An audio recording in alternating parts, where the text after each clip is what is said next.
power and government more than they do today. To supply lines, the mobility of our troops, and even victory itself depend on Engines in shape is a man-sized job, and it calls for plenty of care and attention. Whenever an engine feels like it's losing power, it should be inspected and repaired as soon as possible. A trained mechanic who might be given a job like this ought to be able to find the trouble at once.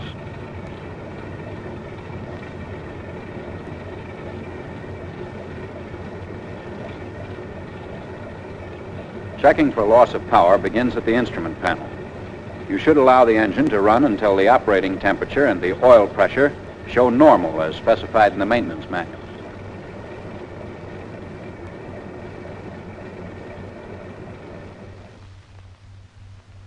There are three factors that affect the power output of an engine: compression, ignition, and carburation.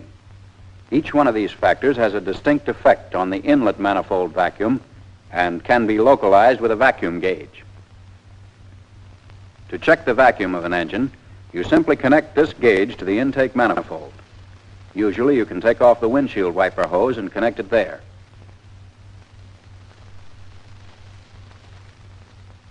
Then you start the engine and watch the needle on the gauge. A motor that is just idling should show from 18 to 21 inches of vacuum.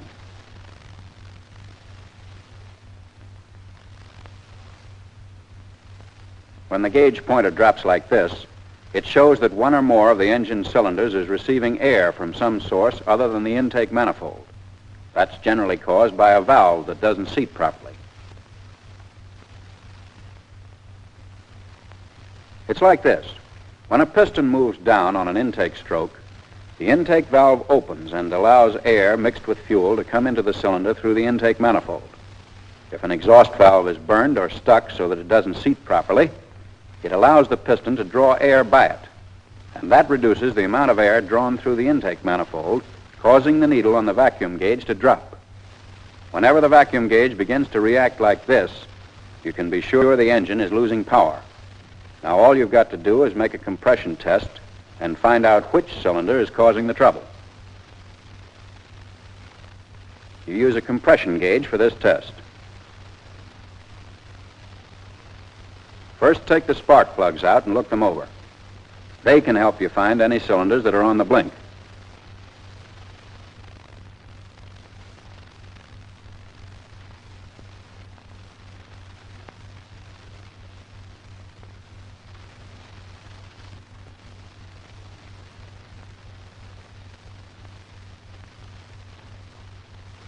A cylinder that's pumping oil will make a plug look something like this.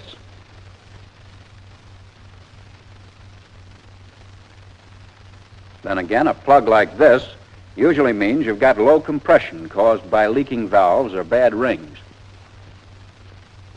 Once the plugs are out, you put the compression gauge in one of the holes and hold it down tightly. Then, with the hand throttle pulled out, you turn the engine over a couple of times with the starter and take a reading.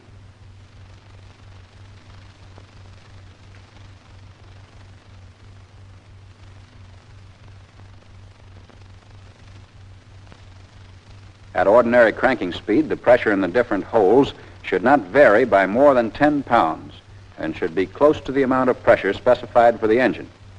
When these pressures vary a great deal, that's usually a sign the valves are bad. When you find a cylinder with low compression, it usually means faulty valves, bad rings, or a blown head gasket. You can check further by pouring some motor oil in the cylinder. If the rings are bad, the oil will temporarily seal the compression and cause an increase in pressure when the retest is made.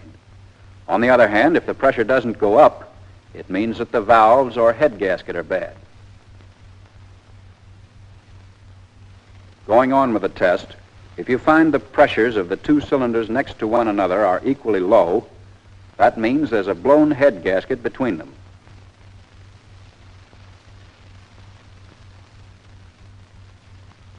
The point to remember is that loss of compression comes from one or more of these three sources: worn rings and pistons, burned or stuck valves,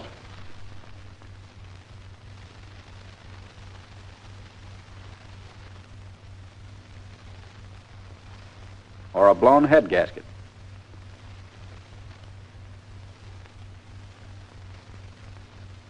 The next factor that affects engine power is ignition timing. When your engine compression is normal and the gauge shows a low, steady reading, that's a sign of late ignition timing.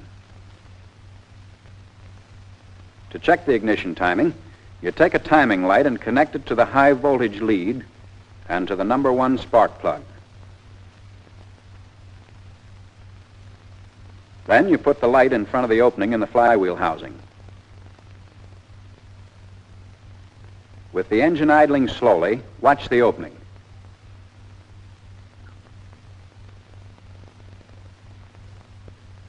As the light flashes, the ball in the flywheel will appear to stand still. If you see that the ball doesn't line up with the pointer, then you've got to reset the ignition timing. But first, before you start to reset the ignition timing, you make this check. First, you vary the engine speed a bit and check the action of the vacuum advance unit. If the distributor doesn't move when you increase the speed, you'll know that the vacuum advance unit is defective, or at least that sufficient vacuum isn't reaching it. To find out whether or not sufficient vacuum is reaching the distributor, you connect the same old handy vacuum gauge to the vacuum line.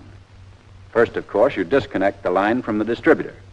And by the way, when you're doing that, you'd better use the proper wrench so you won't spoil the fitting. Now, with the gauge connected to the line, you increase the engine speed slowly and take a reading. It should equal the engine's present vacuum. And if it does, the distributor doesn't move, the vacuum unit is at fault. If you don't get any reading, the vacuum line is either clogged or leaking.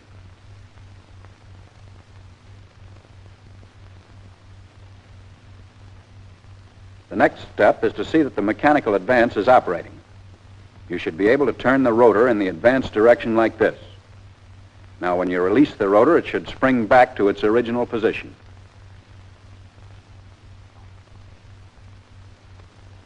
The third step is to make sure that the contact points are in good condition and spaced correctly.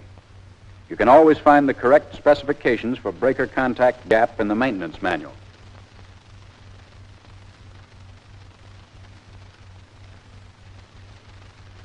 Contact points have to be lined up right and free of pits before they can be properly spaced. Contacts that look like this can be adjusted to the right gap.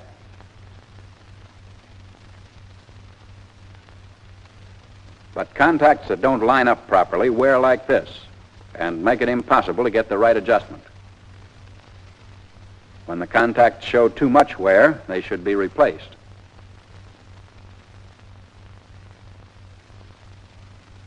If they're badly pitted, the condenser isn't working right, and both the points and the condenser should be replaced.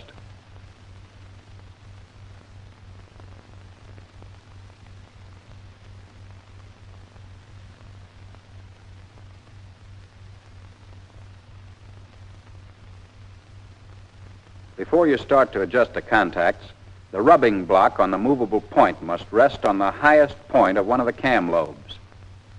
Then you can check the width of the gap between the contacts with a feeler gauge.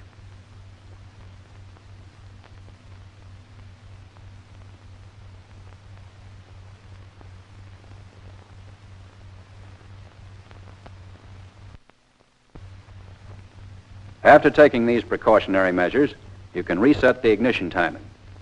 If the timing is very far out, your first step is to loosen the cap screw that holds the distributor retaining bracket.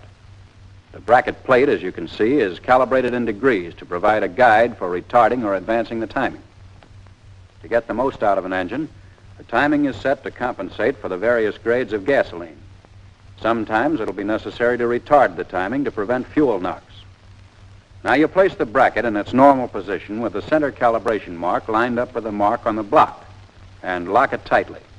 You can make minor adjustments by just moving this bracket back and forth.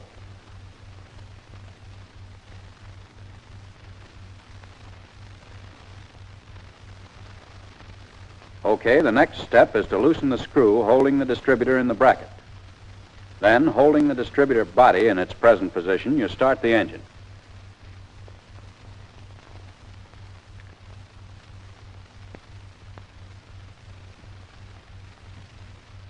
Now, with the engine idling, you move the distributor carefully in the direction necessary to bring the ball in the flywheel in line with the pointer.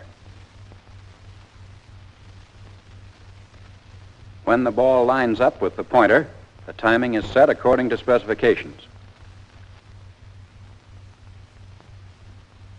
You hold the distributor body in this position until the locking screw is retightened.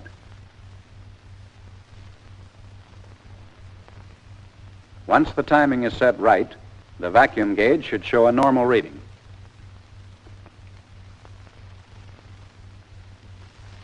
The same procedure is used on trucks or cars that have the timing marks located on the edge of the fan pulley. And part of the procedure is to check the timing specifications before making any adjustments. If the vacuum gauge flutters like this and the engine doesn't idle smoothly, that's a sign of poor carburation. This condition can be caused by worn valve guides or valves that are adjusted too tight. So you should adjust them first before you make any further checks. After the valves are adjusted, if the vacuum gauge continues to react in the same way, you test the intake manifold for leaks. To do this, you stop the engine, close the throttle,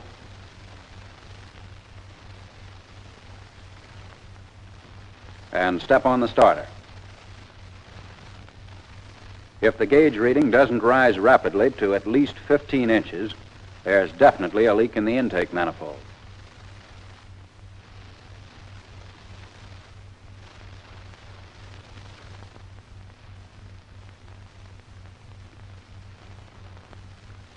All connections around the intake manifold have got to be airtight to get proper carburation. Loose bolts at the intake manifold ports let air enter from the outside, and that makes the carburetor mixture too lean.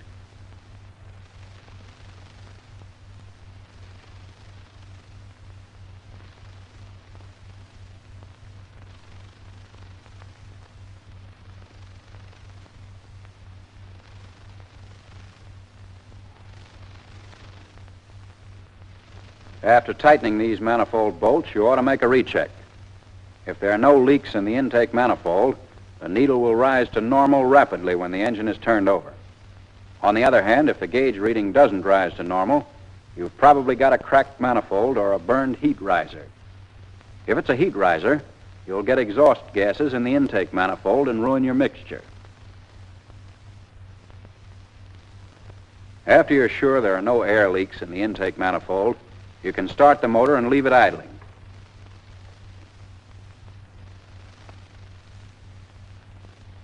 Then you adjust the carburetor idle mixture until the needle of the gauge remains steady in the normal range. When the needle reaches its highest point, the idle mixture is adjusted correctly. After you've got that, you speed up the engine and check the operating mixture. If the needle falls back and remains below normal, at a set throttle speed, you've got a lean mixture. To increase the supply of fuel, you pull the choke out very slowly and watch the gauge needle to see if it rises to normal. When it doesn't, you've got to make another check before you can blame the carburetor.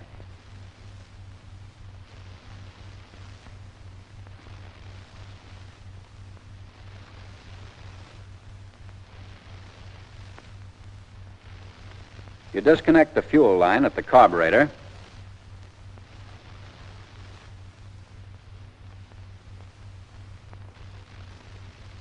and remove the line fitting, which you replace with a three-wave fitting.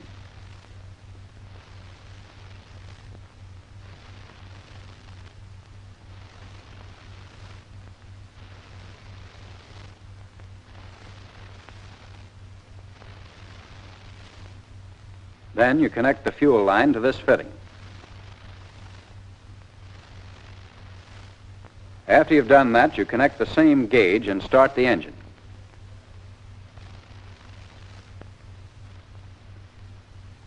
Your fuel pump pressure should be more than 2 1/2 pounds, but never higher than 3 1/2 pounds. If you find that the fuel pump pressure is all right, then you know the carburetor is at fault.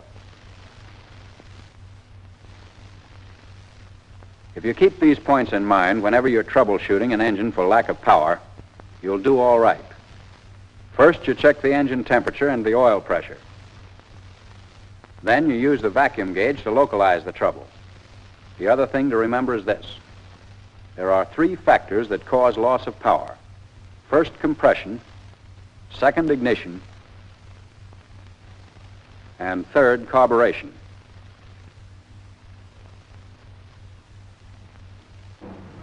When you've got these 3 factors under control, you'll get the maximum power out of any engine.